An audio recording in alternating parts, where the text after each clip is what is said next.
I'm going to show you how you can communicate with all of a student's teachers and parent observers through Canvas's new tool, the Student Monitor. To begin, click on Student Monitor and then My Courses to get you to your students. Select a course and a student. Once you've selected the student, you're going to then click over here where it says Learning Team.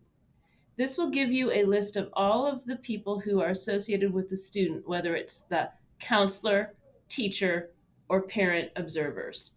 From there, you click Copy Emails.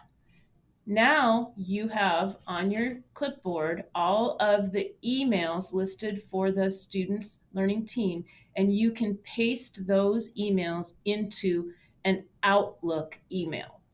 From there, you can send your email to all of the people on the team. Please be aware that if you don't want everyone on this team in the email, you will have to delete some names. But that's the easy way to communicate with all of a student's learning team straight from the Student Monitor.